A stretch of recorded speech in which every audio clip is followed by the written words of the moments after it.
And now, The Money Show with Stephen Grootes on 702. Let's walk the talk. The Money Show with Stephen Grootes is brought to you by ABSA Corporate and Investment Banking, turning intent into execution. That's how ABSA are invested in Africa's energy future. Good evening. Welcome to the program. I'm Stephen Grootes.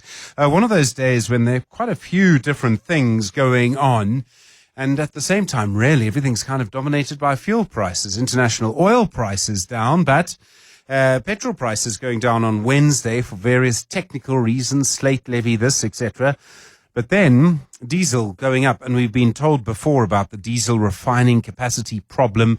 It's only going to get worse, I suspect, and the longer this stays the case, where we have such a shortage of capacity, the situation in Ukraine and Russia adding to that, I suspect that we're going to have quite high diesel prices for a while. I didn't know this until about an hour and a half ago, but I was always under the impression we used more petrol than diesel in South Africa. And in fact, that was the case very much so 20 years ago, but over the last 20 years, they've evened out, and in fact, they're now roughly even. The thing is, though, that you use diesel for things you don't use petrol for. I mean, petrol's really for just driving cars. I mean, that's, probably 90% of it. But diesel, you can use for all sorts of things. Generators, backup power, some cars, some trucks, tractors, lots of things in the agricultural food chain. So lots of different things that you can use it for. So I think that that's one of the things that we have to consider. And we'll talk to Kevin Lings, the chief economist at Stanlib, about the outlook for inflation in a moment.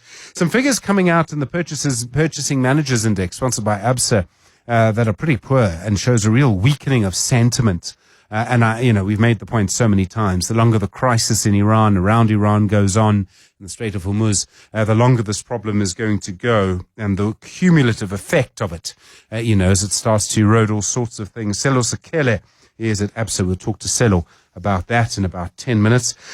You may remember hearing from Rudy Dix out of Operation Vulindlela. He was talking about the electricity issues, the unbundling of the National Transmission Company of SA from Eskom on Friday. Still lots to consider there, I think. There's a big involvement with the Development Bank of Southern Africa. Professor Samson Mampwedi will talk to you about that in about half an hour. And then I've been watching the situation with MTN in Ghana, but some other of our businesses that have invested, and they've invested extensively in parts of our continent, and some of the problems they're having with the sort of claims of xenophobia here, etc. I thought Victor Khumaswana might have a really good view on that. So looking forward to that conversation at around 10 to 7. Don't forget the business of making sweets from 7:30 this evening. Good to hear from you tonight on 011 883 0702 and 021 446 0567. The Money Show with Stephen Grootes, live on 92.7 and 106 FM. Streaming on the Prime Media Plus app and DSTV channel 856. So I've been following a little bit from a distance. Still haven't been there for a while. The developments at Four Ways Mall. They brought in various people to do a turnaround. We've spoken about the turnaround slightly in depth. I mean, I'm always interested in a business that does badly and then turns around. In some ways, much harder than starting a new business. In some ways, obviously not the case. But I think turning a business around can be immensely tough, and especially a ship as big as Four Ways Mall, which is by definition immovable. And I see that their vacancy rate they now expect will pretty soon be below 5%. If you're considering at one point it was about a third empty. Certainly very high, I think, at least 20%. And there was sort of water when it rained, and there were leaks, and the lights didn't work. I mean, the job that's been done there really is quite something. One of the things they're crowing about, they're saying what we've done is they're going to have zero-rated parking, so free parking after 5 o'clock. And I must tell you, if you had to ask me, Stephen, the biggest sort of will I go into a shopping mall or not, it's parking, hey? Is it easy and is it free? I mean, for years, I know people who would drive kilometers out of their way if the parking was easy, because it was just such a hassle otherwise. We all drive such ridiculously big cars, myself included, I'm ashamed to say, that, you just want it to be easy.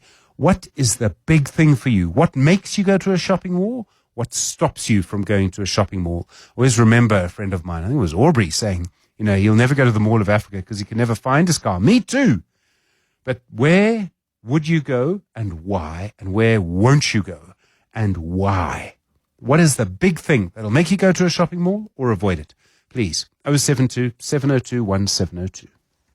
7:02. 7:02. Stephen is on The Money Show. 6 to 8 p.m. International oil prices dropping today, but the cost of the diesel refining capacity shortage going to have an impact on you, I'm afraid. The announcement that diesel prices will go up R1.23 a litre and R1.38 a litre from midnight tomorrow. Petrol of all grades drops by 52 cents a litre. Kevin Lings is the chief economist at Stanlib. Kevin, good evening, and thanks as always for your time. So, a mixed picture when you get fuel price changes like this. Is it possible at all to work out at this stage what it's likely to do to inflation when one goes up and one goes down? Stephen, yeah, we can take a guess in the short term. The one going down kind of offsets the one going up in the specific month, because at a consumer level, petrol matters more than diesel if you think about just cars on the road. So the fact that the petrol price is coming down actually technically helps the inflation rate a little bit more. The problem with diesel, though, is it feeds into so many other aspects of society. So it certainly feeds into the transport of a whole range of goods, and ultimately some of that cost could be passed on. Nowadays, it also feeds into some of the provision of energy in South Africa, so it adds additional cost there. So it's a little bit misleading, because when you see the number, you get very comfortable that the petrol price is coming down. That's the price change we watch the most, because it matters so much at a consumer level. But the fact that diesel's gone up again, the fact that we're still not past this crisis. We thought a couple of months in a row we were seeing price effects coming down. We were getting a little bit more comfortable. But clearly the situation is far from resolved. And even though there's supposed to now be talks going on, you can't trust that. You can't, even if there's an agreement, quite honestly, within a few days or whatever, we can't trust that. The situation is way too volatile. And we keep saying the longer this persists, the more it will find itself into be passed on into broad-based inflation. And so I'm concerned inflation is at 5%. The last number was a clear surprise to the upside.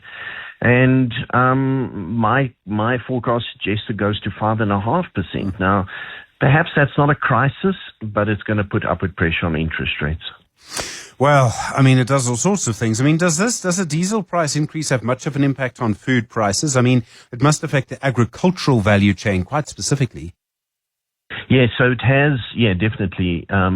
Particularly goods that are transported frequently. So if you think about how quickly you restock a food shop, there's a huge turnover within any of the sort of big food retailers. And so they're constantly facing that higher transport costs. If you restock in, say, a clothing store, the transport cost is significantly less. So, massive impact. And it feeds all the way through from the agricultural sector. Fortunately, we haven't seen a huge effect so far. So if you think that food inflation at a consumer level, as measured by Stats SA, is 1.4%, that's what they say the annual rate of increase is. That would tell you there's not a huge amount of price pressure that has moved through that system. Now, obviously, when you get these sort of price effects in the short term, a lot of it is just seen as a once-off shock, and some of it is absorbed, and businesses don't immediately and automatically pass these prices on. But clearly, the longer it carries on, then ultimately you've got to pass it on. So I'm concerned that, yes, the numbers feel okay. Inflation has not been massively problematic, but it could well be extended over the next couple of months. The surprise hold by the Reserve Bank 2 weeks ago, the rand actually weakened to the dollar quite significantly for about a week. It's come back, and I presume partly because the US Federal Reserve also has a hold. But over time, the rand's been drifting a little weaker since the start of this conflict. Are you worried that that's going to start having an impact? And I mean, also, the bank, after the surprise hold, 5.5%. I mean, is there pressure for a more than 25 basis points hike?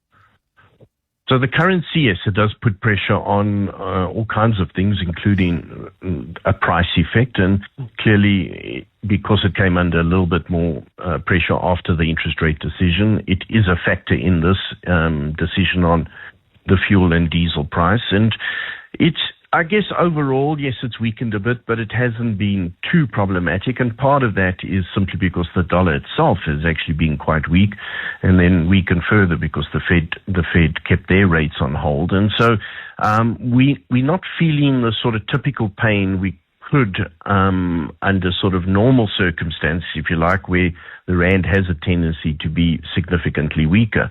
Nevertheless, the Reserve Bank, I think, is going to feel compelled to hike rates again.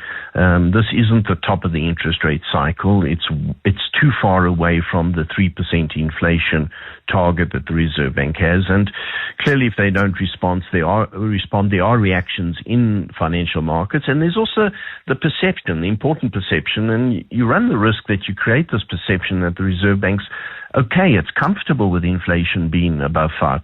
And so that then says, well, this is acceptable, and it starts to become entrenched. So I think the Reserve Bank's going to be forced to react, depending, quite frankly, on what happens to the Iran-US conflict. If it all gets resolved in a week and it seems clear and the oil price is down at $60, a hell of a lot changes. So there's a massive degree of uncertainty with this. But my best guess would be we'll see another 25 basis points hike in September. I think inflation is heading to 5.5%. And then hopefully next year I've got inflation down at just above 3%. So it's not like this is going to necessarily become embedded for the longer term. Were you as surprised as so many other people about the hold 2 weeks ago? Absolutely. I didn't anticipate a hold particularly. So you could argue that before the meeting, there was kind of a 50-50 discussion going on in the market. But once the 5% inflation rate came out, just about everybody said there's going to now be a interest rate hike. It seemed an absolute certainty. And there were some discussions around 50 basis points. I know one or two economists put that down as a distinct possibility in terms of their forecast. So the fact that they didn't hike definitely shocked the market. Particularly, we had a lot of discussions with international investors, and they were quite amazed that we didn't continue to hike rates. And we saw the reaction in our bond market and a bit in the currency market. So I think it was noted. And it's out of line with the sort of more conservative stance the Reserve Bank has been adopting in recent years, and is expected to continue to adopt, given that we've got the new 3% inflation target. So it's not seen as the fact that they kept it on hold is not seen as this is now going to be the top of the interest rate cycle. The Reserve Bank is comfortable where rates are. I don't think that's the message, even though they kept it on hold. I think the message is the risk to interest rates is firmly to the upside.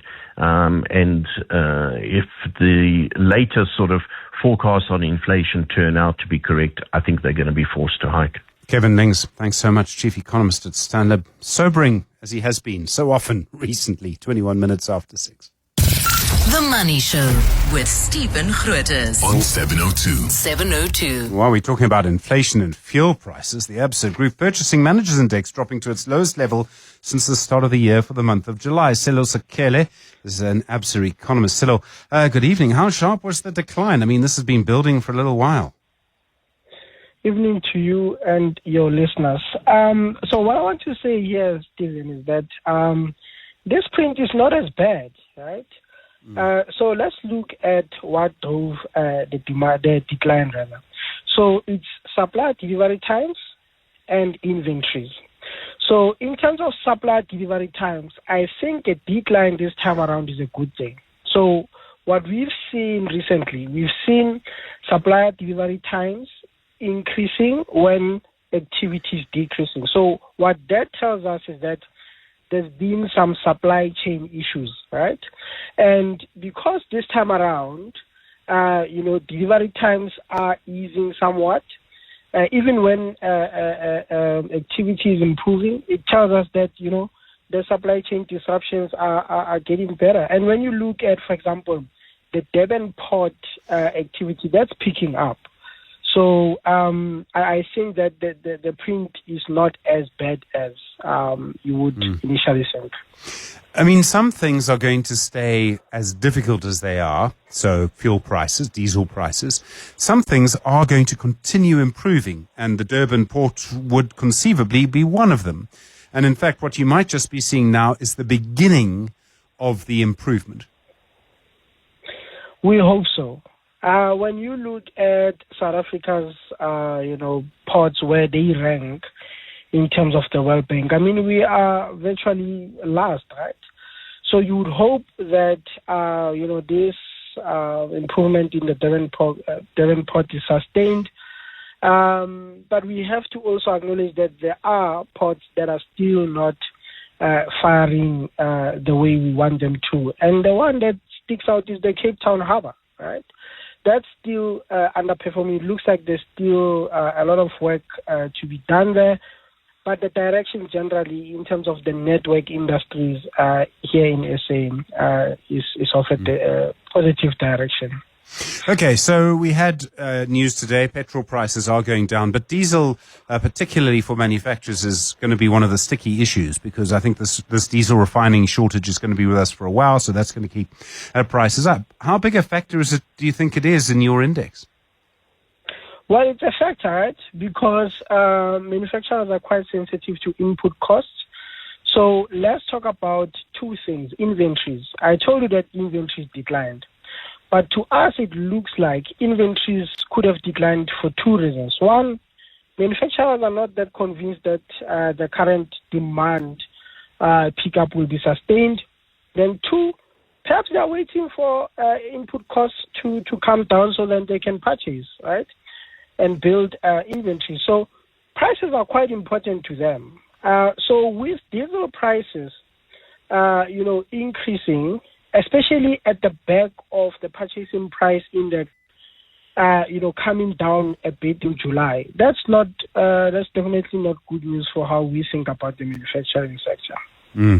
I mean, there's been, we seem to once again be kind of hostage to events outside our control at a time we've been trying very hard to stimulate, to empower our manufacturing sector. And it seems to me that in some ways you just have to wait for this to be over. There's nothing else we can do, despite, frankly, some real changes. There's something that we can do, Stephen. I've been listening to you for years, and one of the things that you also have highlighted is that South Africa needs to continue with structural reforms, right? Especially reforms that will lift the economic growth trajectory. So that's what we can do, right? We can control that, we can push that such that we remove these bottlenecks and at least make sure that when there are external shocks, we can cushion them better with higher growth and a more, stronger economy. Selo, thank you so much. I really appreciate it. Selo Sekele is an economist at ABSA. 26 minutes after 6. The Money Show. The markets. Gustav Schullenberg's portfolio manager at the Old Mutual Investment Group. Gustav, good evening. Good to chat again. Telkom, quite a strong quarter for them, and their prepaid revenue was up. Yeah, good evening, Stephen, and good evening to all the listeners. It was a very strong and impressive quarter.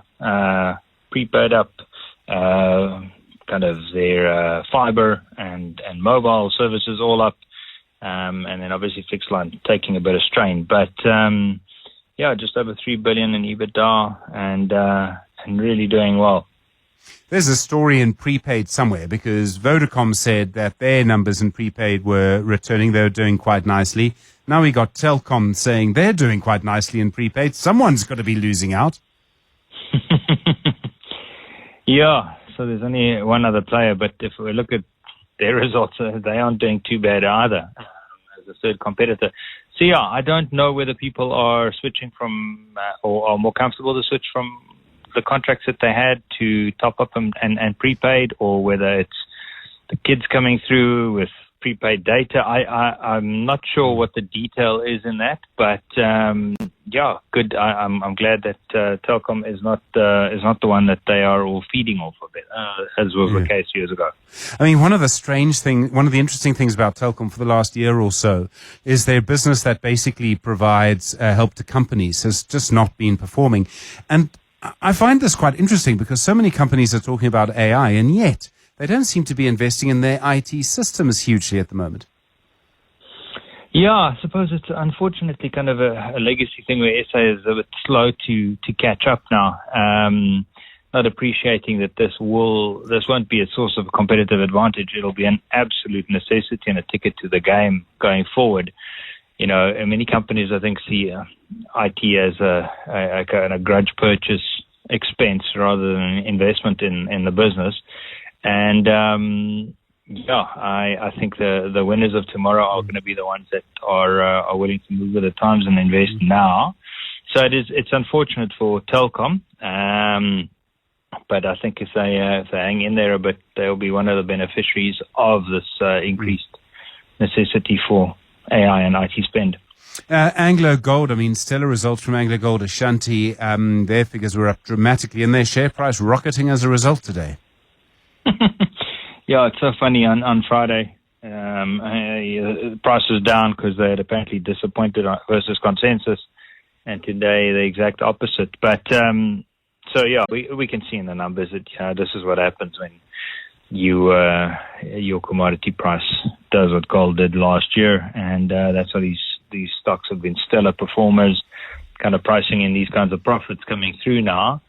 And what is even more encouraging about these gold miners at the moment is it seems to be that there's a capital discipline that is being maintained.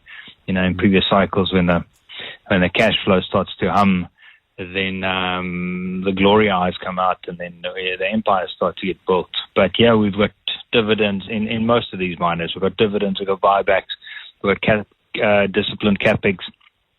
So that is most pleasing to see, is that the profits are actually being shared with the shareholders rather than used to build bigger and deeper holes. Gustav, thanks so much. Really do appreciate it. Gustav Schullenberg is portfolio manager at the Old Mutual Investment Group. Interesting to see what's happening with gold shares at the moment, and particularly with some of our companies that are invested in various parts of the continent at the moment. We'll talk more about that a little later in the show. Just gone 6:30. WhatsApp Stephen on 072 702 1702. 23 minutes to 7. Well, earlier I asked you what makes you go to a shopping centre, what makes you avoid one. This is all about four-ways. They say they're bringing in free parking after 5 o'clock. Not a horrible, difficult thing for you to do, Sandton City or Cresta or Benmore or whoever else you may be. Some responses to that tonight. Hi, Stephen. What helped Fourways Mall's rejuvenation? Well, in my view, cute and cozy coffee shops and restaurants sprinkled all around the centre. I now love going there. I like going to Baglio's, for example, sitting there with my book and just reading. Anyway, thanks. Hi, Stephen. When I was much younger, used to call Cavendish Square the mothership.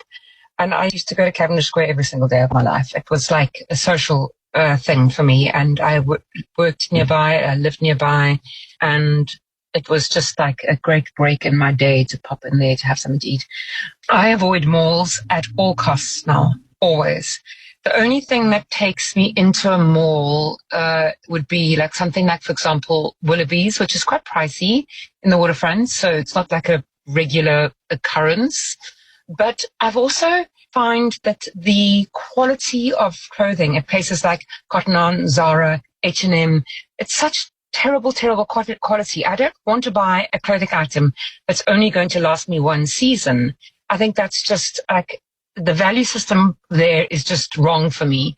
So I would rather buy less from a high-end, small local boutique. There's one in Salt Rock and Ballito that I particularly like, that the clothing suits me, and I buy like maybe one or two items from them a year or something like that online, because I don't live there. But the quality of everything in the malls is just like you're buying a clothing item to last one season, and it's just so wrong for me. And yeah, I will avoid malls at all costs. I don't like eating in a mall. Yeah, I can hear your frustration. I mean, I do think value is a thing. I loved the previous point about four ways. And I mean, we've talked about fast fashion, the idea that you wear clothes, once. That's what Timu and Shin, you wear them a few times. I think they're big things there. I think you make some very interesting points. And I do think also, interestingly, Timu and Shin are not taking over in the way you think you might. Price isn't everything. And those are lessons that are learned hard. And I think maybe people are learning them. 20 minutes to 7. 7:02. Stephen is on X. At Stephen Grootes. 16 minutes now to 7 the time. Well, you heard on Friday the decision by President Cyril Ramaphosa to endorse the findings of the Eskom restructuring task team. It clears the way essentially for the National Transmission Company of SA to be formally taken out of Eskom. It means a lot more than that. There will be proper independent electricity trading. Also on Friday, the Transmission Company and the Development Bank of Southern Africa signing a memorandum of understanding to start investment in our transmission infrastructure. On Friday, we heard from the head of Operation Vulindlela, Rudy Dix. I asked him when we would see the changes coming through at Eskom after all of this. Well, I think we have to work on that details. Ultimately, the next 3 months are going to be the details of working on the implementation plan. We've got to agree on the sort of date for when this would happen. I think there are different views on it.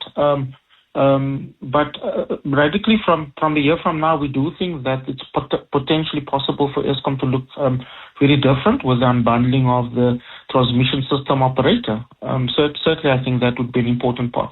So remember, this is also tied into the broader reform of the electricity market. Rudy Dix speaking on Friday. Professor Samson Mampwedi is the head of the Energy Secretariat at the South African National Energy Institute at Tsanedi. Prof, good to talk to you again.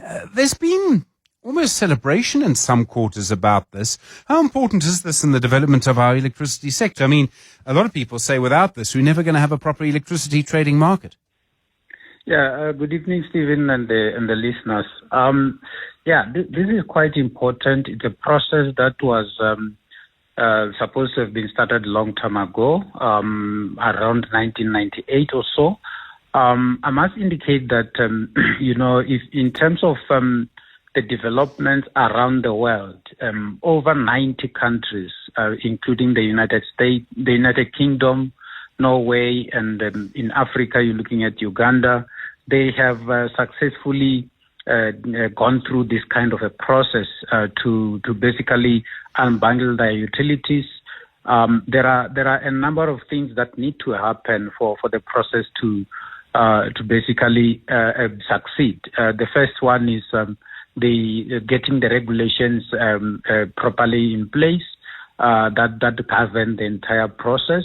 Then the open grid access, which is what South Africa has been doing in terms of, you recall that Eskom has got now the grid access unit that is opening up the grid for everybody to be able to participate in the sector.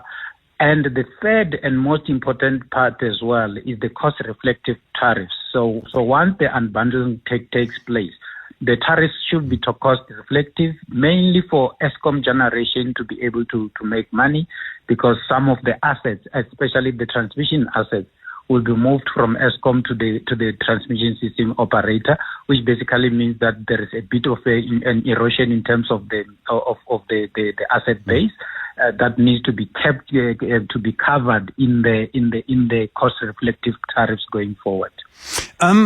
It seems obvious to me. I mean, they may deny it. I don't know, Samson, but I mean, there are parts of Eskom that are unhappy with this, and I can understand that. And there are huge concerns about the way the municipal debt has to be managed. I mean, do you think the concerns that seem to be slowing this down, do they have merit? So the people who are worried, they are more worried about the asset base, because part of their balance sheet includes the asset base, obviously. So there will be erosion of the asset base when the assets are transferred to the transmission system operator, and that's the conversation that they need to have with government in terms of looking at things like shareholder equity injection to cover for that, to ensure that they remain a going concern which is bankable, so to speak. So that part is a part that needs to be ironed out in terms of what is going to happen. But if the tariffs, if you look at the market side of things, there's a whole lot of aspects that still favors Eskom in terms of the various services that will be required by the market. That then means that Eskom will still be able to generate enough revenue going forward to remain a going concern, and they will still be able to play a much bigger role in the electricity market going forward. Also, not forgetting, Stephen, the fact that the Minister of the Department of Electricity and Energy is the supplier of last resort, and he does that through Eskom. So there's a whole range of things that still favors Eskom. It's a matter of sitting down and ironing out those particular aspects. I mean, it's an impossible question. How quickly is all of this going to move? We need huge change. We need investment. It's massive. The field is changing, very quickly at the moment. 1 week it's massive solar panels in Dar, the next it's a massive wind farm in Mpumalanga. Yes, so the pace is and scale is quite important. The pace at which we do these things is quite important. We had the president basically endorsing the change of the Electricity Regulation Amendment Act about a year or so ago, and this is just a continuation of the process itself. I don't think it's a process that needs to be rushed, but also looking at the fact that we are in this situation where the electricity price, for instance, is just skyrocketing. It's important that this process is concluded, and then it stabilizes the electricity prices. There's also the issue around the investor confidence and the issues around policy certainty. That's why it's very important to get the regulations right and to send the right signals to the investors out there, which is why I like, the things like the agreement that has been entered into between the DBSA and the NTCSA. That on its own sends big signals to the market to say, if the DBSA has got confidence in Eskom, then it means that there's something very right that is going on at Eskom. Professor Samson Mampwedi, really do appreciate the time. Thank you so much. Head of the Energy Secretariat at the South African National Energy Development Institute, SANEDI. 9 minutes now to 7. The Money Show with Stephen Grootes is brought to you by ABSA Corporate and Investment Banking, turning intent into execution. That's how ABSA are invested in Africa's energy future. 7 minutes now to 7. Well, on Friday, MTN's operations in Ghana hit by a legal claim around intellectual property. They strongly deny that. Comes after the government there said they were considering handing over control of the Goldfields Tarkwa mine to local firms. That would seem to muscle Goldfields out. There's been all sorts of issues. A kind of reaction across our continent, I think, to the claims that South Africans here have been xenophobic in their protests against illegal immigration. And you can imagine managing a South African company. There are plenty of them. It might be MTN, could be this, could be that. And then suddenly you have this kind of problem. How do you navigate through it all? Victor Khumaswana is the author of Africa Bounces Back. Also, of course, he is, as you know, a marketing and communications executive at the University of Limpopo. Victor, good evening. We have so many firms that have invested quite a lot of money in different parts of Africa. Is this quite difficult for them to navigate through? Good evening, Stephen. No, it would be, I would say, an exaggeration to attribute this to the case of March and what is perceived as xenophobic. MTN has always been a leader. When you go into new territories, whether it's Turkey, whether it's Iran, whether it's, I'm just going to give you a few cases of where they forget this Lightstone mobile money intellectual property lawsuit. In Ghana, not so long ago, November 2023, they had a Ghana Revenue Authority dispute over value-added tax anomalies. They were saying, between 2014 and 2017, you were not really calculating your VAT properly. Same country, Ghana, Revenue Authority, comprehensive audit spanning 2014 to 2018. Same place, Ghana. When they became what they call significant market power, they were now in 2021, now I'm talking, because they were controlling approximately 58% of the voice market and 68% of the data market. That designation allowed the government to do what MTN saw as arbitrary, corrective, irregulated. But you can go to Rwanda, they were fined many times. Uganda, they were accused of data manipulation. And in Turkey, if you remember the Texel bribery case, April 2025, the Iranian story. So it is just maybe the price you pay for being first, because MTN, if you remember, Stephen, when 30 years ago when cellular phones were not that big a deal, they were the better connection. Vodacom was leading. But the minute they went out into Rwanda, into Uganda, into Nigeria, into the Middle East, they became the giant that they are today. Unfortunately, the tallest trees will catch all the wind. So you're not that worried about a pushback from sort of March and March? I mean, lots of people have spoken about it. I know that our government has sort of had to deal with it a little bit. Our international relations minister, Ronald Lamola, had to go and see people.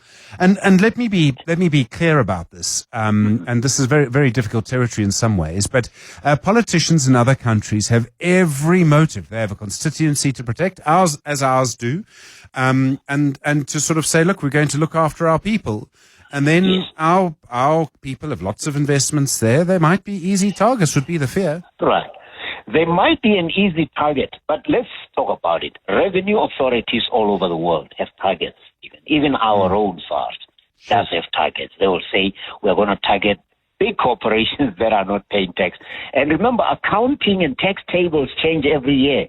IFRS, this international accounting, things are changing, and every time you can think you've got your tax affairs in order today, SARS might call you tomorrow and say, Stephen, sorry, we miscalculated, or you miscalculated, or you didn't give us records of this, or could you please give us records going back 5 years, 10 years? They have the right to do that. Now, it's okay if they're doing it to you and I, Stephen, and we are dealing with hundreds of thousands at the most, but if you're MTN and your dispute involves $10 billion, $130 billion, then you're going to be seeing this kind of thing. But at the same time, let's not get it wrong. The March and March, the anti-illegal immigration did have some backlash. I'm sure Trevor Noah might have caught some of that.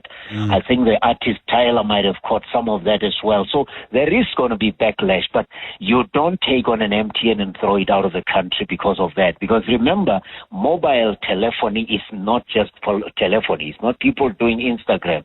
It's people doing banking. It's people transferring money. It's people buying insurance and literally running their lives from the cell phone. So it would be very folly of any country to act because of that. The diplomatic wranglings, the complications, definitely we are going to have to pay the price for that for a while yet. It's so interesting to sort of look at all of this because, I mean, some of our companies have gone out of their way to be part of the countries they operate in. I mean, MTN listed in Nigeria, I think specifically to have a listing there to say we're a Nigerian. You can't, I mean, what else can they do? What else can they do? Okay, again, let's see both sides of the story.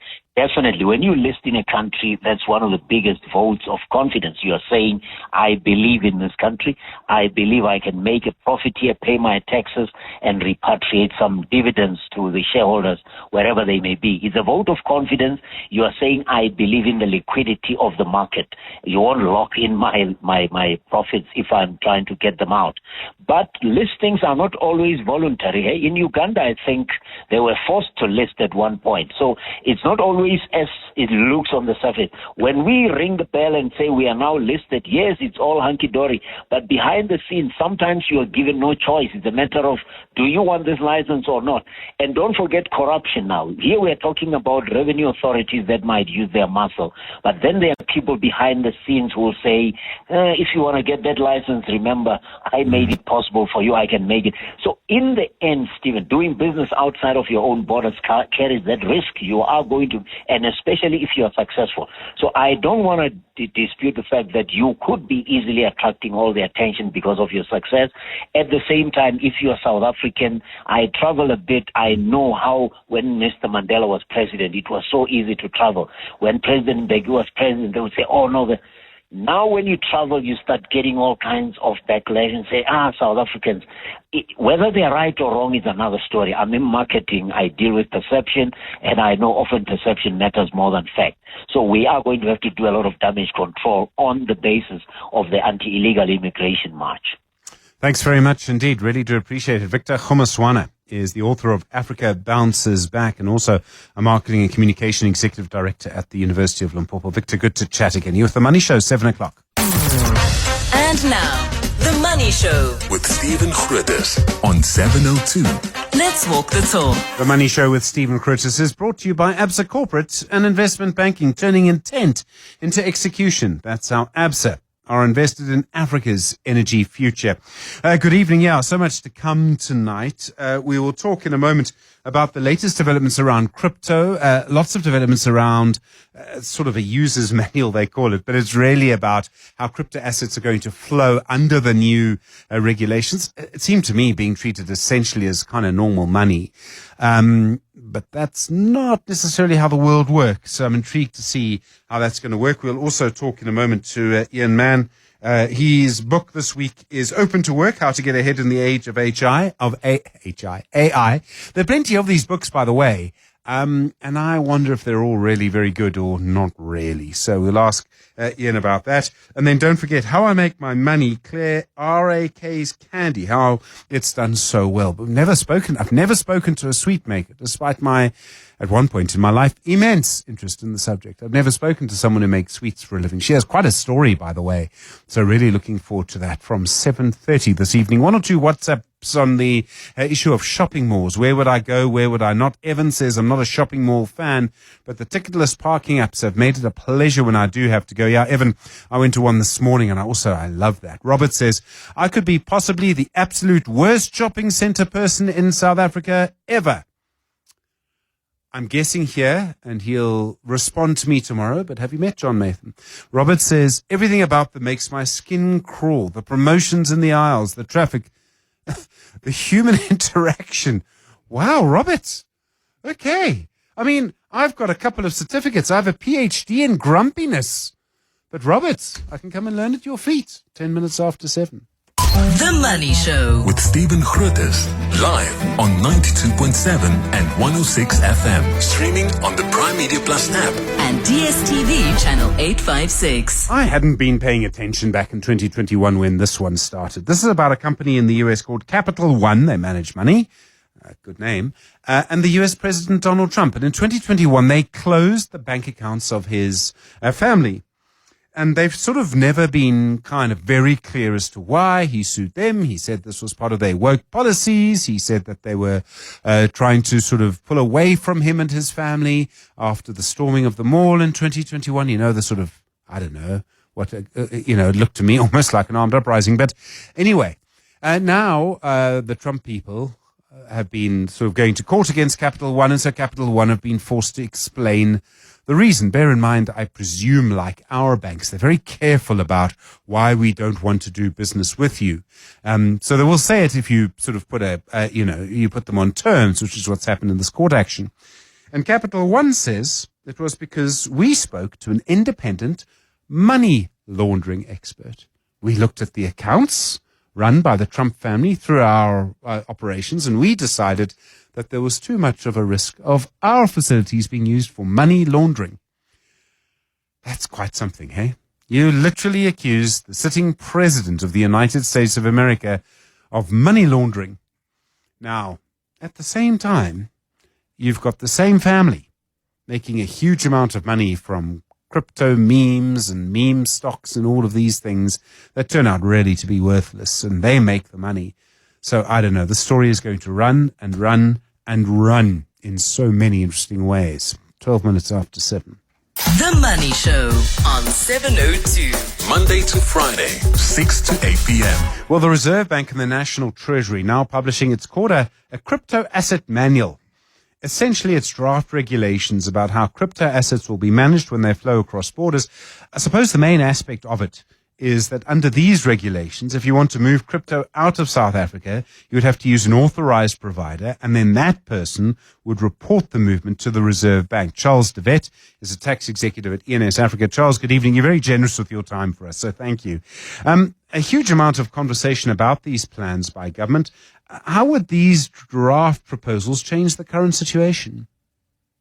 Good evening, Stephen. Well, I mean, you may remember that they issued the draft capital flow management regulations earlier this year in April, in fact, where they indicated at that point in time that they were going to start regulating the flow of crypto cross-border. And effectively, this is now the next phase of that and fits into that program. I mean, it's a crypto asset management manual, which is very much the same as a foreign exchange control manual that has been in place ever since foreign exchange was introduced in South Africa. That kind of regulates, who is entitled to deal with foreign exchange transactions, what controls need to be in place, what the capital adequacy requirements are, etc. So this does exactly the same thing in the crypto space as well. It defines a crypto asset service provider and talks about the application process, the capital adequacy, the transactions that they need to report to the financial surveillance department, effectively so that there's now proper control and reporting of all crypto transactions, both in terms of flowing outside the country and flowing back into the country. What is significant about it is at this point in time, it's only relevant for individuals, though, so corporates are not in scope, and I'm sure that there are going to be some comments around that. But effectively, these CATs, as they call crypto asset service providers, will be able to deal with individuals and will be the equivalent of your foreign exchange dealer in the crypto space. By making you go through a provider, having a system of authorized providers, a reporting system, it's exactly the same as normal cash. So would it be fair to say that what they're doing is that if you want to move money in or out of the country, you both have to do it in exactly the same way, whether it's cash through a bank or whether it's crypto? That's right? That's effectively what is achieving. And so it makes the point, very strongly that they're not saying that it's a currency at all. It is still unregulated as far as that's concerned. So, there are no inferences that can be drawn from that. But already there is the discretionary allowance and the foreign capital allowance, the 2 million and 10 million rand. And, you have to use that collectively with your Forex movement. So it's pretty much control and put into the same category as Forex movement that we've known all the time. It does increase the regulation because currently, the entities that can deal with this are already registered with the FSCA. They also need to have a license to operate in those circumstances, but now they would need to register with the Reserve Bank as well, and would need to be authorized through that channel too before they could in fact trade in this space. Okay. Now, if I move money through a bank to a person outside South Africa, the bank wants to keep its license, so it makes me comply with the law, and it's quite hard for me to do it in any other way. The same if I get money, literally I would have to try and put cash in the post, and good luck to me if I did that. Now, with crypto, doesn't it work in a slightly different way? And actually, wouldn't it be a lot easier to do this under the radar? And especially when you look at some of the crypto operators who seem to be out there who aren't necessarily registered here in the first place anyway. I think that is correct. The intention is to create legitimate trade as far as, that's concerned. And, making the point that you have to trade, it would be through these service providers. It would be legal not to do so. And, in terms of who you transfer it to, whether it's a registered entity offshore or whether it's just a wallet that you hold somewhere else, that would then qualify in the circumstances and would have that reporting requirement. So I think it's more difficult to do it. It's more, it's easier to get around the provisions that exist for converting currency in the circumstances, but they are trying to create a legitimate market as far as that's concerned that meets all the requirements that apply for forex currency. I mean, obviously, this is quite a difficult area. Lots of other countries are grappling with this, and my sense is that in a way the Reserve Bank has been quite cautious. And in fact, Lesetja Kganyago made that comment last week at the Reserve Bank's AGM. They're being cautious, and I think they're being cautious for a reason. I agree with that. I mean, I think it's important that one mustn't stifle it. I mean, it is a trend that we all need to contend with, and it is apparent that a lot of research has been done around this. I mean, we are and continue to be in the phase in a way where the regulation of capital flows is important, and there's a lot of work going on around this. And this is not just another anchoring the process to give it a better control where there is proper reporting, but a very considered view. And I mean, what is relevant about this is it's out for comments, so interested people can make comments up until the 30th of September. So sort of about 2 months to do that. They are very clear that they will give proper attention to that, and presumably tweak the manual to the extent that is necessary to make it work pragmatically in the circumstances. Charles Zabet, thanks so much. Really do appreciate it, as always. The tax executive at ENS Africa.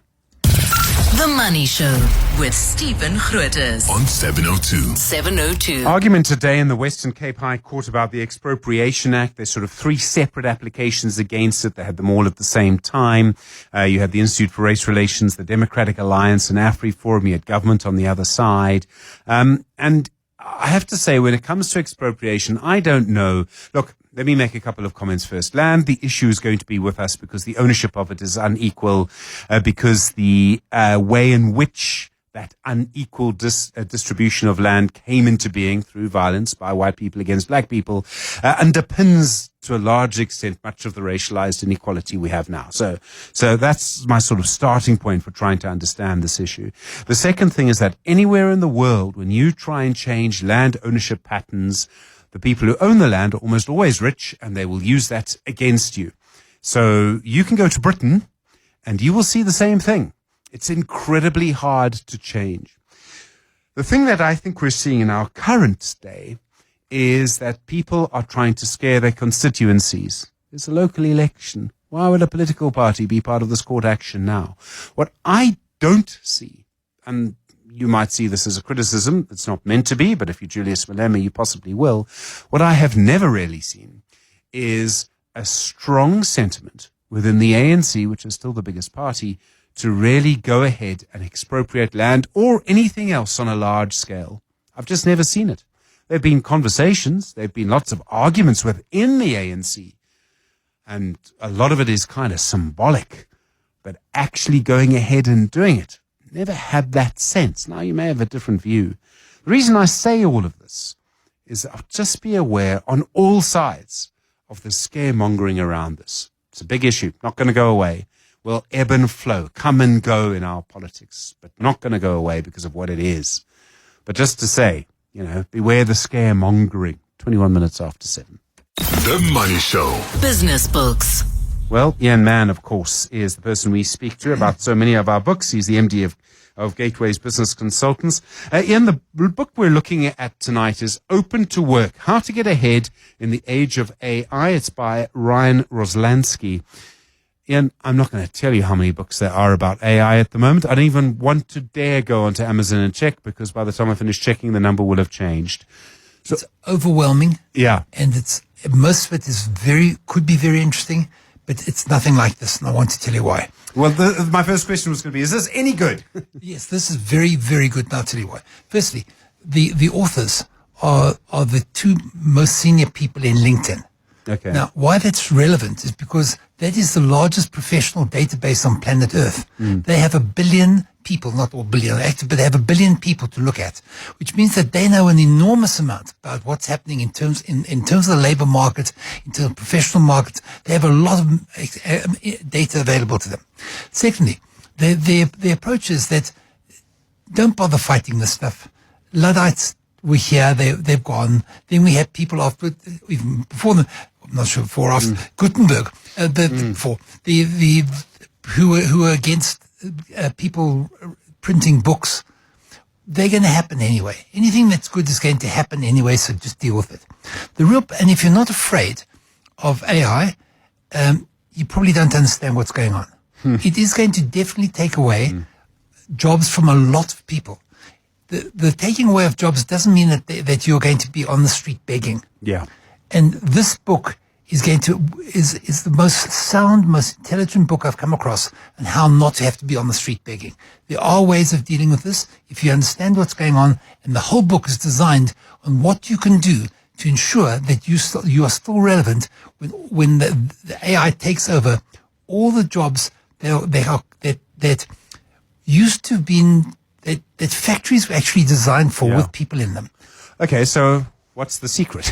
What should we be doing? What we should be doing is, in a nutshell, AI will take away all the things that can be done by AI. Yeah. But there's going to be things which AI will do with you. They talk about AI being more like a companion than an enemy. And then there are those things which nobody but you can do. And the key is to try and find those things. And they have lovely stories, but the stories are not, the stories in themselves are just illustrative. Perhaps one of the most interesting stories is about a woman she'd never finished high school, but she got her matric on part-time. She became a typist because she had a kid and she had to support the child. She was a lousy typist. And this was in the days when people actually typed here. And she didn't do terribly well. And then to add insult to injury, IBM came along with electric typewriters, which meant they were going faster. Now, those people who've never used a typewriter, it's like a keyboard without a screen, who never used a typewriter, if you made a mistake, what you did initially is you took the page out, even if you're on the last line, threw it away and started again. Nesbitt was one of those people. She was bad at this stuff. When IBM came along, she was even worse. Then she realized that she always loved art. In fact, she wanted to be an artist.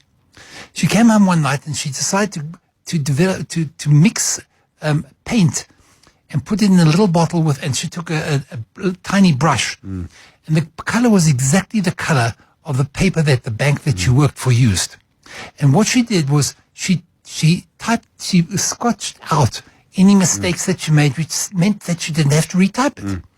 It was so well done because she was an artist that the boss certainly did not recognize her. The beauty was that all her colleagues did.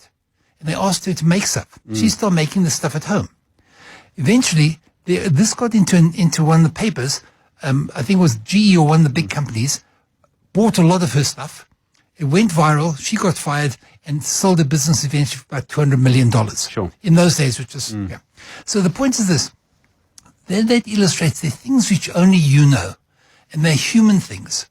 And if you can focus on what you know that other people don't know, that gives you an edge. So the response that they believe you should be worrying about is things that only humans can do. AI can't be compassionate. Yeah. AI can't be creative. AI can take other things and pull them together, but they can't come up with real creativity, which is nothing like anything that's happening. So they've got the 5 C's, all these different things which are purely human characteristics. And if you can focus on those and bring only one other factor into it, and they spend quite a lot of time on this, is entrepreneurship. Entrepreneurship is the only job you don't have to ask permission to do. And the beauty of entrepreneurship, it's not only going out and getting money for other people and building a big business. Entrepreneurship is your ability to see something new that somebody else has not insight, right? And fix it. If you went to a restaurant and the service was awful, and you looked and thought, surely I can do better than this. And you were sitting around the table saying, if only the waiters weren't over there and they actually walked around, it would be like, now you've just come up with a creative solution. You're an entrepreneur in that particular situation. And that's what we need to bring all our humanness into this, and we won't be out of jobs. So it's also about, it's the same thing that you were teaching your kids 30 years ago, and I try and teach mine, think for yourself, and then also try and be curious. curiosity is absolutely critical, because that's going to make the difference when you finding what's good about. And the other thing, I think, if I just throw this in, we've got time, yes. One last thing. They talk about onlyness. Yeah. Onlyness is what can you only do. There was one of the stories they talk about is a girl who's in a bank, and comes from a very poor background, but she got her basic degree, and they're talking about what to do with unbankable. And all these, they had ideas, because she says, my family were unbankable, so was the other girl with me. But I can't talk to any of these people. He's wearing a Hermes tie and she's carrying a Louis Vuitton bag. But she said, her onlyness is, I've been there, I know stuff that you'll never know. And we all have that onlyness. Ian Mann, thank you. Very thoughtful. MD of Gateway's Business Consultants. The book is Open to Work, How to Get Ahead in the Age of AI by Ryan Roslansky, and Anish Raman is the other author that I missed earlier. Ian, good to see you. Thanks so much. Really appreciate it. 20 minutes after 7. The Money Show. How I make my money. 25 minutes now to 8 the time. Well, over the last few months, you've heard many different types of people in this show, many different types of persons. Sometimes, there's been a crime scene cleanup person. We've had fund managers, football people, people who run fast food stores. We have never, up until now, had a person who makes a living baking, making, and selling sweets. Claire Swanson is the owner and founder at the sweet company Always Remained Kind. Claire, good evening. It's wonderful to speak to someone who makes sweets for a living. Thank you so much for taking some time to talk to us on The Money Show.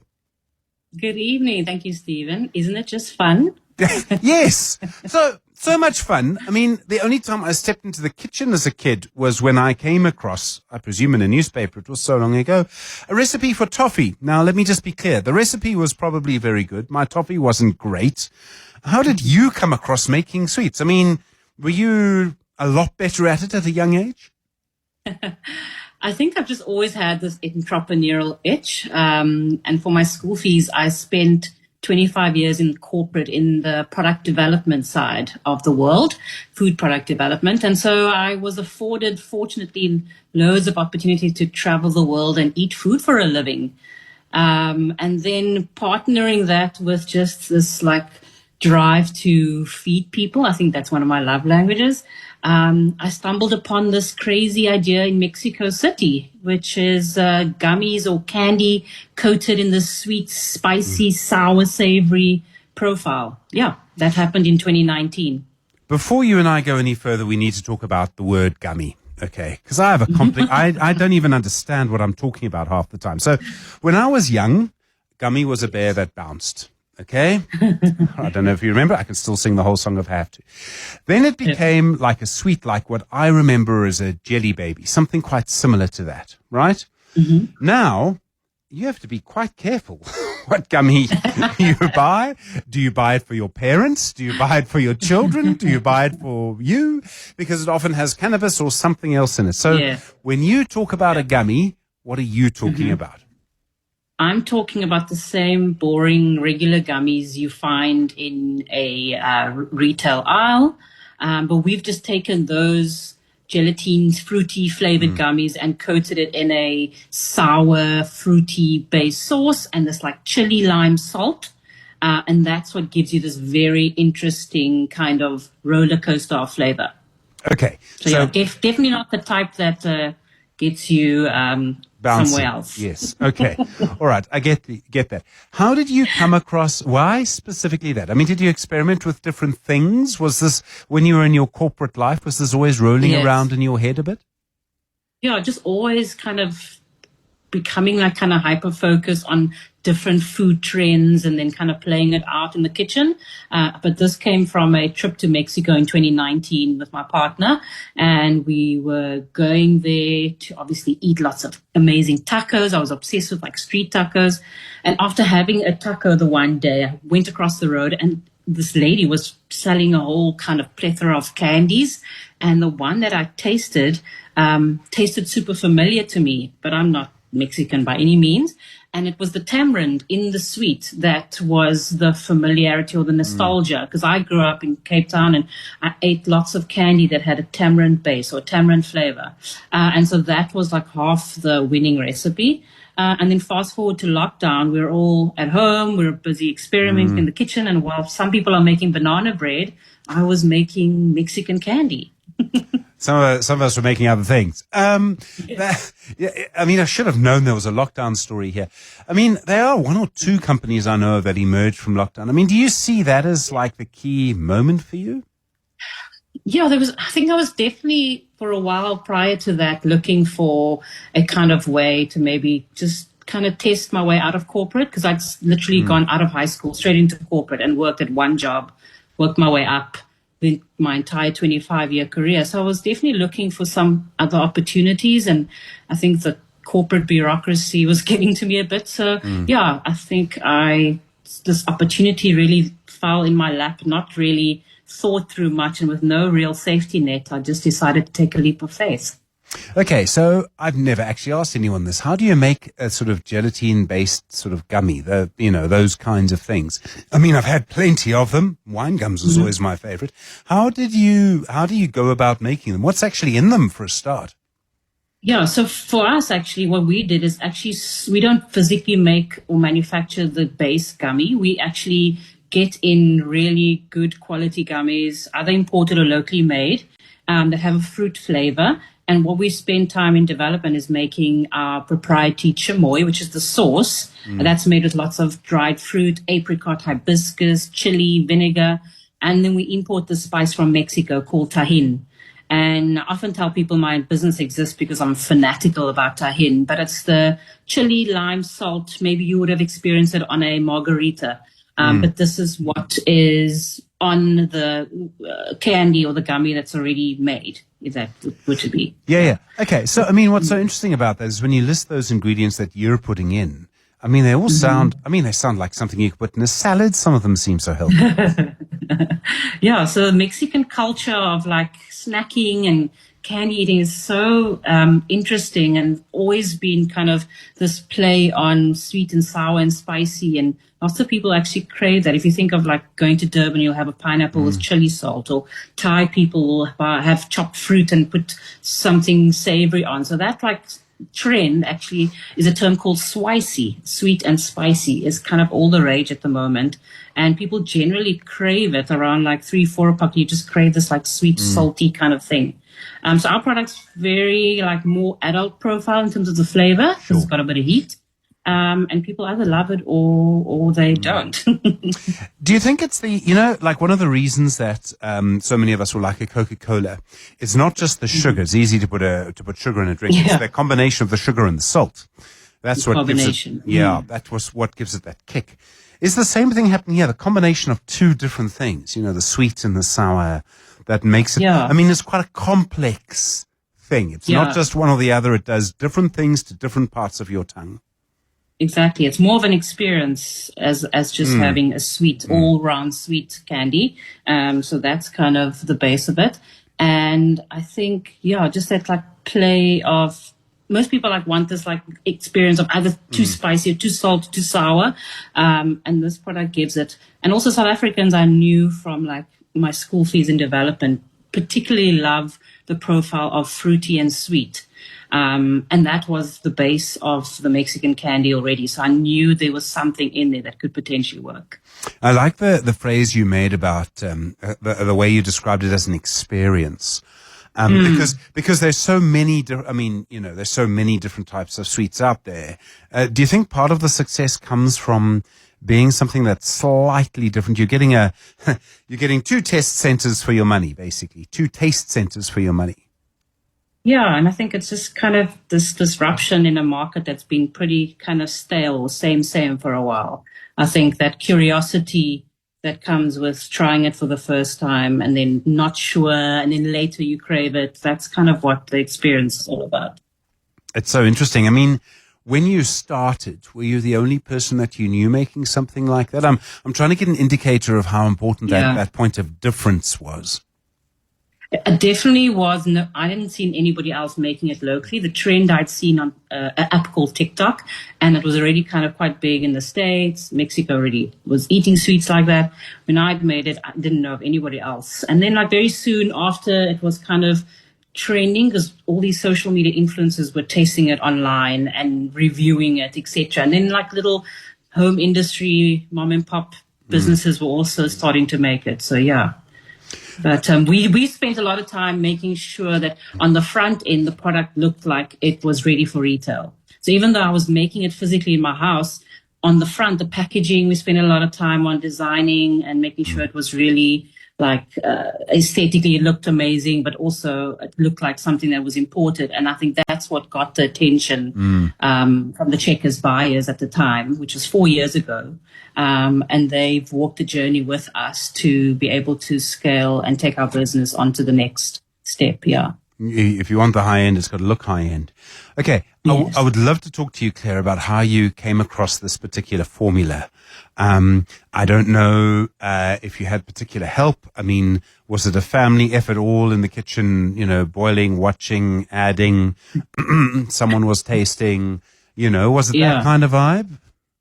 Yeah, in the beginning it was just myself, my partner, my son, the three of us, and then we got a family member or a friend like helping us initially, like making the product. Then I resigned and we started doing it at home, but I converted one of my rooms into what looked very much like a food safe factory. Stainless steel tables, the flooring line, the sanitary like hand washing station, etc. So we were already like trying to make it in that kind of standard. And then when Checkers came along, they obviously needed particular certificates and standards. And so that's when we started kind of considering, do we build our own factory or what do we do? And that's when we started partnering with another female-run candy manufacturer in Cape Town, and they co-pack for us. So I've got a co-manufacturer with 6 employees who make just our candy for us. And then I now focus on sales and marketing and trying to grow the brand. Sure. And get that, out there. I just want to go back a little bit. I'm going to come back to that. But it must have been quite a leap of faith to make the investment in your home like that. You had to think this is going to work. A lot of it was very much the idea or centered around the idea of not being very perfect in the beginning. So just trying things out and then very much like adapting or tweaking things as we went around with a lot of intuition, not very risk averse at the beginning. Yeah. And that kind of helped us to just very quickly move. And we got just these calls. Every week we'd get like 7 or 10 calls from other mom and pop candy stores around the country. People wanted to list our range and resell. So we didn't have any brick and mortar. We still don't have any brick and mortar store. We literally are all e-commerce, direct to consumer on our website and some other little retailers, and now really focused on big box retail with our partnership with Checkers. Quality and control's got to be a thing, Claire, for a brand of your size. I mean, you're it's sort of kind of associated with you. I presume you have to manage that quite carefully. You have one bad batch, goodness knows what could happen. Yeah, we've had a couple of those lessons in the beginning. So being really pedantic about consistency and quality standards was something we put in place right from the beginning. So every batch we produce, we keep reference samples of it up until it expires to be able to taste that through its shelf life. We regularly send products in for lab testing, etc. The key is to have something that is consistent all the way through its shelf life. So, I mean, you need to do that. You need to manage that. Now, you ended up, as I understand it, selling it. I mean, who was the first person you sold them to? Who was? Can you remember the sale where you actually got money in exchange for sweets? Yeah. And a sale that, to someone not related to you, Claire. August 14, 2021. I remember the date. It was a nice sunny day. It was a Sunday. Yeah, it was a candy store in Cape Town that was doing lots of other imported and like viral TikTok candies. And I didn't know that they had this reach with social media influencers.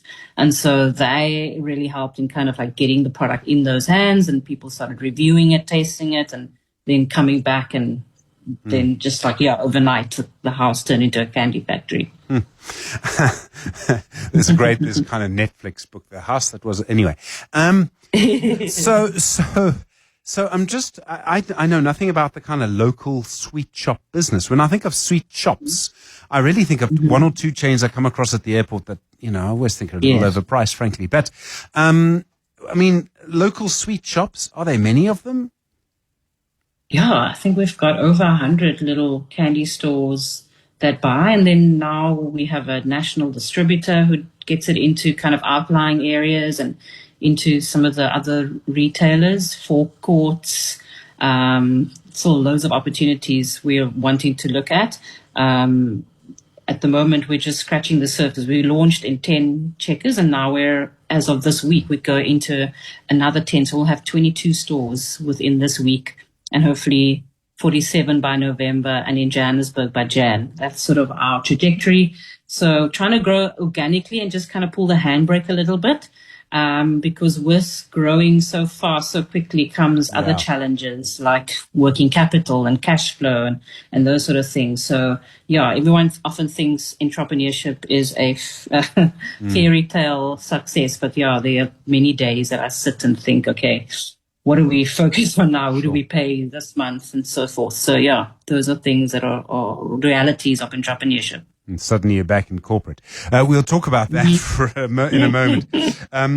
We're talking to Claire Swanson, the founder of ARK Provisions. Always remain kind. It's about sweets, the business of sweets. She's with us for another few minutes. It's 10 minutes now to 8. The Money Show with Stephen Grootes is brought to you by ABSA Corporate and Investment Banking, turning intent into execution. That's how ABSA are invested in Africa's energy future. The Money Show. How I make my money. Claire Swanson is the founder of ARK Provisions. Always remain kind. We're talking about her sweets and how they've ended up going, I suppose. I don't know, Claire, am I allowed to say slightly mainstream? I think checkers is the definition of mainstream. Yeah, them giving us this platform to obviously provide our products to a bigger audience. To place our brand in front of everyday consumers shopping in a trusted retail environment. That's kind of where we got. So really, the partnership's given us that increased visibility, right? And credibility that comes with being stocked in Africa's largest retailer. We're super proud of that milestone. How did it happen? I'm told it happened by chance. Is that true? Yeah. I think it was I literally got a DM in my Instagram box 4 years ago, and it was a buyer that said, listen, some colleagues have brought this candy into the office and it's created a little bit of a scream here. Like, we need to meet you. Like, what is this about? So off I go and have a meeting at the head office in Cape Town, and the buyers were like, okay, so let's talk about how we could get this range listed. Where are you importing it from? And I'm like, I'm not importing it. I'm making it naturally in my house. So everyone was a little bit shocked. And then, we had to pull the handbrakes a little bit and just kind of pause on the enthusiasm. But then they had kind of decided to walk this journey with us and make us kind of help us to kind of get into the space of thinking and working like a proper supplier, understanding formal retail. Sure. So, that scaling up process in a way, it's very exciting. You probably spend a lot of time with managers who are basically telling you this is what you have to do and this is the paperwork. That must have been quite frustrating. And while you do have a bit of help, you're kind of clear. You suddenly realize, sure, this is how much homework I have to do now. It requires loads of discipline, strong systems and accurate forecasting. And obviously that ability to deliver your product on time, every time. That's what makes a success. But starting small, you got to start somewhere, but also like thinking about long term and where we want to take the business or the brand. We definitely want to be in a position where we scale as gradually as we can and sustainably as we can. Keeping that resilience going and patience going, because I'd like to launch in all stores overnight, but I've got to really take my time with it. Have there been, so when you've been scaling up in that way and you're suddenly going in this particular direction, is it quite tough to keep it authentic, to keep it the same thing? Good question. I think at the root of it, we made sure that the product was kind of sorted in terms of it being one thing and keeping it as consistent. So it always looked like professional, never looked like really like a homemade project from the beginning. So that was kind of unique in my sense. But yeah, we quickly realized that obviously having a great product is only one part of the journey. That was important to kind of realize. But there was food safety standards and increasing production volumes and building operational capacity that was quite significant that we needed to invest in and learn. So yeah, managing this rapid growth while maintaining the product quality, that's been one of the things we really focused on at the moment, especially going into like our busy season soon.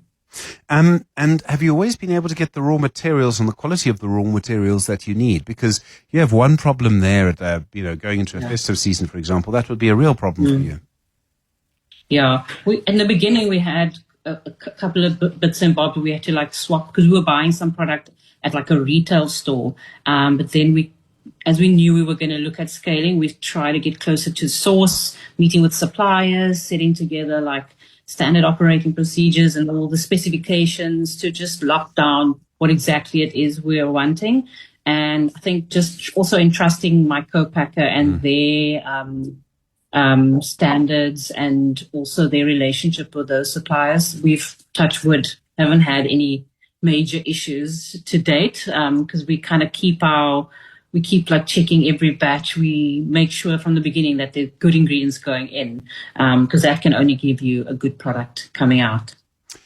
The name of your product is, I was told, is Always Remain Kind. Is that right? Yeah. So yeah, ARK stands for Always Remain Kind, but the name also is inspired by our son, Noah. And he serves as a daily... Oh, wow. Yeah, it serves as a daily reminder of the kind of company we want to build for him. Yeah, that's lovely. If you had to do it all again and you look back on quite an interesting journey, and some of it might be a business decision, it might just be we had the wrong, brand of tamarind one day. Was there anything you wish you if you could go back again, and would you do it differently or maybe more efficiently or just better? Maybe getting a team on board right at the beginning. Yeah. Because getting a bigger team on at the beginning. But we run the business quite scrappy. We still do in a sense. But I'm definitely at the position now where what we often do is I'm very aware of my strengths and my skill set and areas that I don't have. So I outsource those, or I'll go and find a consultant to help me with business acumen or whatever. But it's probably at a point now where we might have to look at actually employing somebody that is working full-time on certain skill sets that maybe is not my forte. So, yeah, that would probably be one of the only things. I think the fact that I didn't really know what I was getting in the beginning probably helped me the most. That there wasn't any fear in the beginning. There was just like, I'm going with this, and there wasn't any opportunity to quit. There wasn't any, way out. It was, Yeah, it's interesting that I think in so many interesting ways. Claire, it's been great to talk to you. Thank you so much. Claire Swanson is the founder of ARK Provisions, ARK Provisions, Always Remain Kind, about her journey in the sweet business. First time I've ever spoken to a sweet maker. So Claire Swanson, I'm glad you were the first one. Thank you very much. The Money Show with Stephen Grootes is brought to you by ABSA Corporate and Investment Banking, turning intent into execution. That's how ABSA are invested in Africa's energy future. Well, it's been a very interesting day in the US so far. Quite an optimistic day because of lower oil prices. The Dow Jones is up 1.11%. The Nasdaq is up 2.16%. The S&P 500 is up 1.42%. Plenty to come tonight. Sia is next. We'll see you tomorrow. Good evening. It's 8 o'clock.